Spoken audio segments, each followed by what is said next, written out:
Prima che il video cominci, ci tenevo a fare il mio in bocca al lupo a Riccardo Latinetti, augurandogli a più presto di tornare in campo ancora più forte di prima.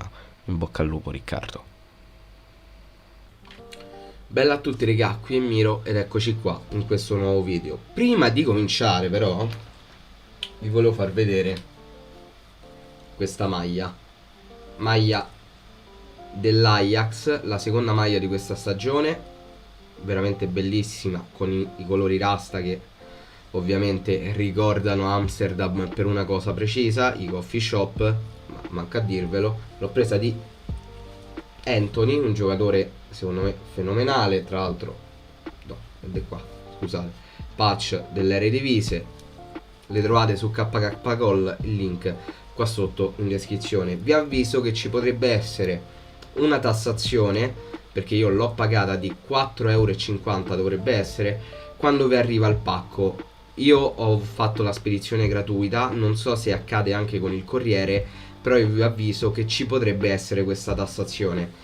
Però se fate la spedizione gratuita e se comprate le maglie base senza aggiungerci niente o anche aggiungendoci poco, alla fine andate a spendere anche meno di 30 € per una maglia sostanzialmente identica all'originale. Scegliete voi se farlo o meno, trovate il link qua sotto in descrizione. Tralasciando le maglie, andiamo a parlare di Marcolino Rock. Ragazzi, ma che sfiga abbiamo? Che sfiga abbiamo? Stiamo diventando come la Roma. Io penso che a livello di infortuni la Roma sia ancora imbattibile, però noi ci stiamo per arrivare. Non siamo poi più di tanto lontani, parliamoci chiaro. Per il secondo anno di fila abbiamo un giocatore che si rompe 2 volte il crociato. Non è possibile. L'anno scorso Pavoletti e quest'anno Rog che doveva essere l'acquisto, il primo grande acquisto di questo Cagliari. Non si può così, cioè questa è iella vera. Questa è iella vera, raga. Non si può. Allora, io credo che incominci ad esserci un serio problema per quanto riguarda i preparatori atletici, credo si chiamino così, non lo so, perché non è possibile, è una cosa che veramente faccio fatica a comprendere. Può capitare, non lo metto in dubbio, a livello statistico magari c'è anche un'alta probabilità che possa capitare, però 2 volte a noi, dai, rosico perché su Rog ci contavo. Fortunatamente, per quanto si possa dire fortunatamente, credo che perlomeno per metà della stagione, 3/4 tornerà, speriamo. Però questo rovina ancora di più quel finto castello di carte che si era creato fino ad adesso. Di cosa parlo? Parlo del fatto che il centrocampo è stato negli ultimi anni il punto di forza del Cagliari.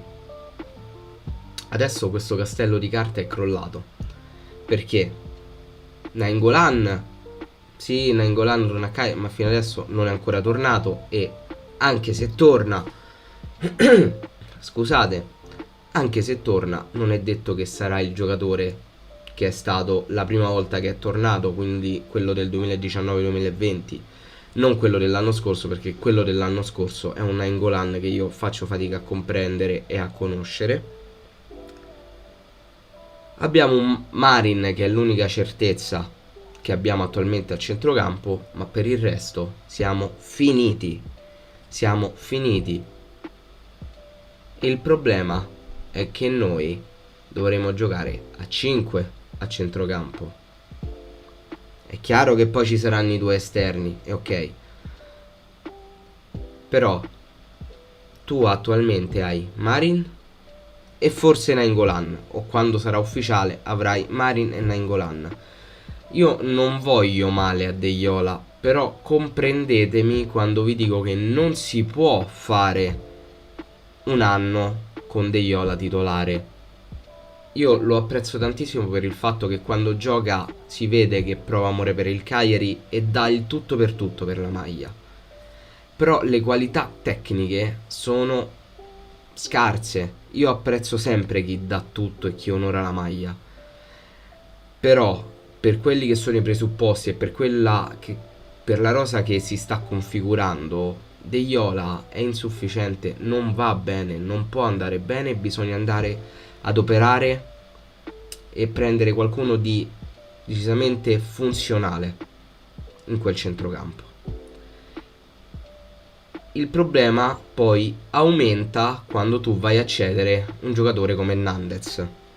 E non è che aumenta perché tu lo vai a cedere, aumenta perché tu lo vai a cedere regalandolo sostanzialmente, perché 5 milioni di prestito, e non è detto nemmeno che paghino questi 5 milioni di prestito, più 21-26 per il riscatto, quindi andando nettamente al di sotto di quella che è la clausola rescissoria di Nandez, cosa che avevo già preventivato, è regalarlo e ti stai facendo del male. Io in questo momento mi ritengo totalmente deluso dall'operato di Capozzucca, ma perché io mi rifiuto di credere che questo sia l'operato di Capozzucca, perché quando l'ho visto agire non ha di certo agito così. Comunque, cosa causa l'assenza di Rog? Tanta bile riversata, ma tantissima, e aumenta le preoccupazioni, perché dovremo di nuovo sopperire alla sua mancanza, e bisognerà vedere come il Cagliari riuscirà a sopperire ad un qualcosa di simile, perché tu per un anno bene o male Rog un po' ce l'hai avuto. Ah no, vabbè, c'è Strootman, scusate, mi sono scordato che c'è Strootman. Bisogna prendere un panchinaro. De Iola io lo lascerei come secondo panchinaro. Mi ero scordato de Strootman, che andrà a fare il vertice basso nel centrocampo a 5, e poi le mezzali Marin e Nainggolan. Mi ero scordato de Strootman, completamente dimenticato, errore mio, scusate. Però bisognerà comunque andare a rinforzarlo il centrocampo, perché comunque non possono giocare sempre loro tre, e De Iola, se lo devi usare, usalo come secondo sostituto. Trovati un altro panchinaro che possa andare meglio per la Serie A.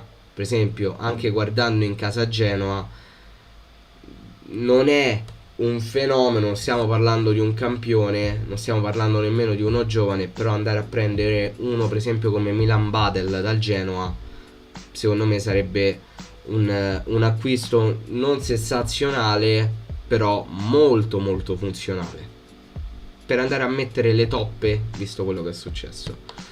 Io purtroppo, ragazzi, rosico veramente tanto, perché sul Rog ci puntavo, ci credevo, pensavo concretamente che lui potesse essere il primo acquisto della nuova stagione del Cagliari,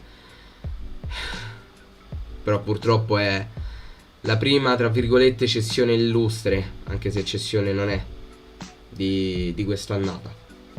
Diciamo che se il calciomercato continua così e si comincia con una rottura del crociato da parte di uno dei giocatori che era più mancato l'anno scorso, i presupposti per la prossima stagione cominciano seriamente a vacillare. Però sono curioso di sapere voi cosa ne pensate, fatemelo sapere qua sotto nei commenti, e detto questo noi ci becchiamo in un prossimo video.